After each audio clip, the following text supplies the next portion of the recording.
Next question, a copper wire and aluminium wire of same length, same length है, same resistance भी है, specific resistance of aluminium is more than that of copper, specific resistance of aluminium is more than that of copper. Copper इसीलिए better है aluminium से, परंतु जब weather proof की बात आती है, खुले आसमान के नीचे जब तार डालनी होती है तो एल्यूमिनियम को प्रेफर किया जाता है, क्योंकि कॉपर वेदर प्रूफ ज़्यादा नहीं होता, उसमें रस्ट लग जाती है, वो ग्रीन ग्रीन ग्रीन टाइप की जो आती है ऑक्साइड्स की, तो कॉपर की जगह पर। वैसे घर की वायरिंग के लिए कॉपर इसलिए पसंद किया जाता है। वैसे तो मैंने आपको बताया था चांदी की तार लेनी चाहिए, silver is best conductor of electricity, aluminum is more than that of copper. Which of the following statement is correct? Okay, first is mass of copper and aluminum wire is same.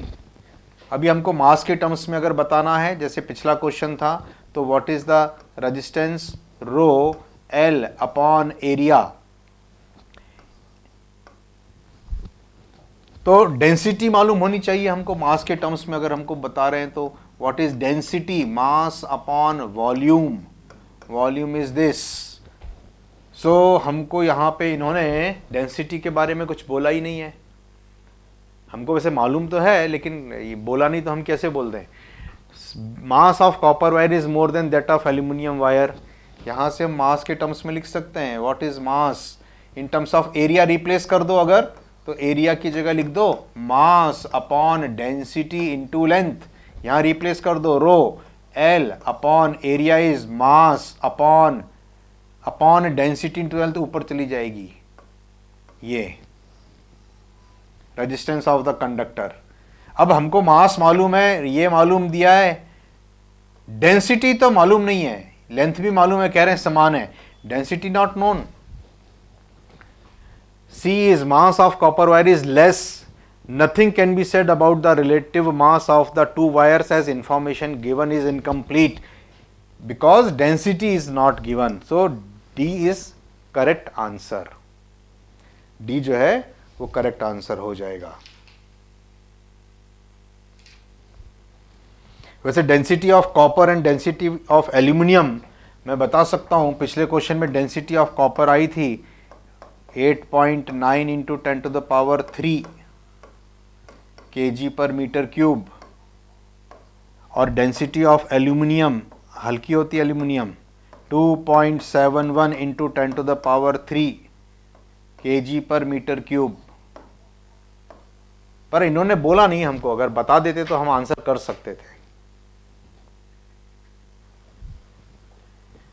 Next question, two square metal plates A and B are of the same thickness, मतलब इनकी जो thickness है ये वाली, ये same है, ये thickness T है, इसकी भी ये थिकनेस मोटाई ये T है। The side of B is twice that of A, this is L, this is 2L, तो लंबाई भी L है, इसमें लंबाई भी 2L हो जाएगी। These are connected as shown in the series. If the resistance of A and B are denoted by RA and RB, then RA upon RB is equal to what? Resistance का comparison चाहिए।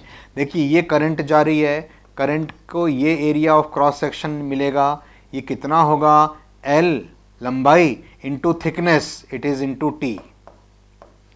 यहाँ पे जब current enter करेगी तो उसको ये area cross section माना जाएगा, ये कितना होगा, लंबाई कितनी है, इट इज़ 2L, और थिकनेस कितनी है, इट इज़ T। ओके, इसमें लंबाई कितनी मिलेगी, L, और इसमें लंबाई कितनी मिलेगी, 2L। बस खत्म।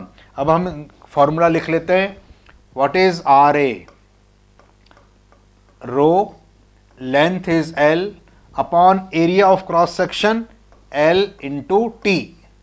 ओके, RB का फॉर्मूला लिख लीजिए, that is equal to material is same, length कितनी है, 2L, ये 2L है जो करंट को क्रॉस करनी पड़ेगी, upon area of cross section, it is 2L into T, this length is 2L and this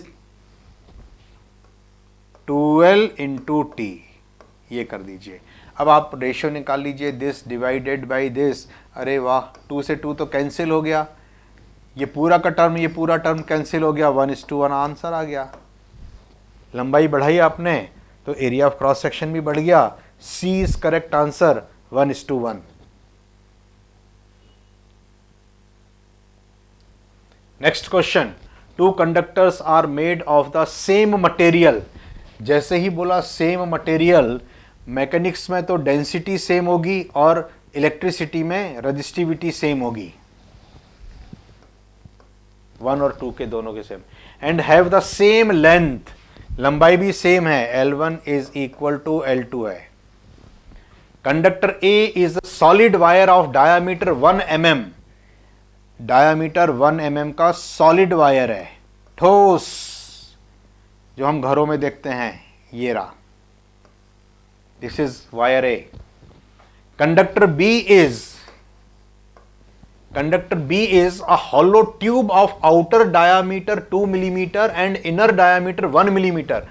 अच्छा, तो जो सेकेंड वाला कंडक्टर है वो कुछ ऐसा है, अंदर का डायामीटर, ये ट्यूब है एक्चुअली में, इस तरह की इसकी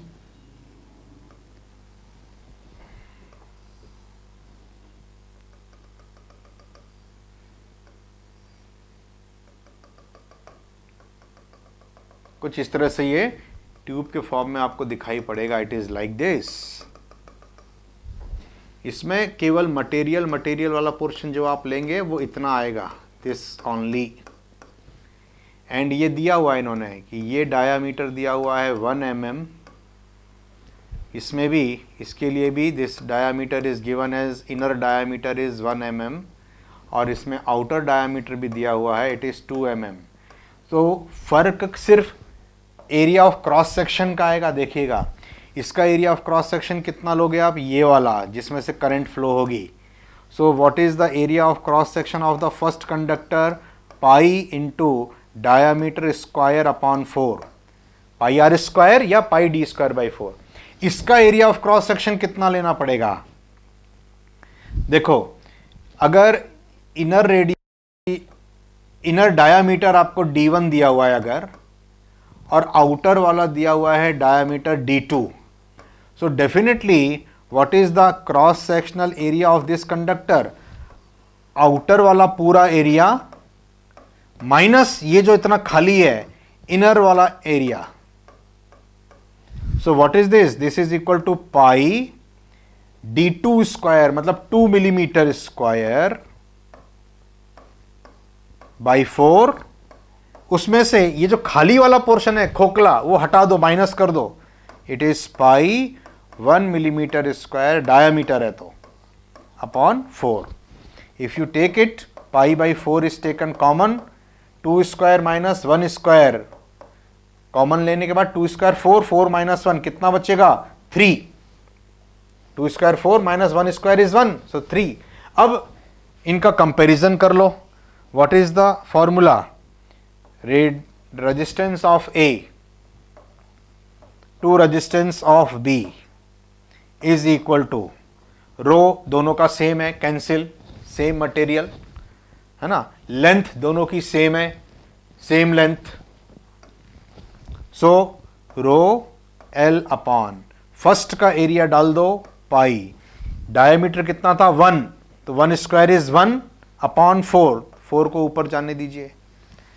second wire, rho length upon this is pi upon 4 और नीचे 3 भी है तो मल्टीप्लाइड बाय 3 हेयर, बस खत्म हो गया, आंसर आ गया। रो से रो कैंसिल, एल से एल कैंसिल, पाई से पाई कैंसिल, 4 से 4 कैंसिल, 1 अपॉन 1, 1 अपॉन 3 पलट के ऊपर जाएगा। Your answer is 3:1। R A व आर बी का अनुपात कितना होगा, ए आंसर 3:1।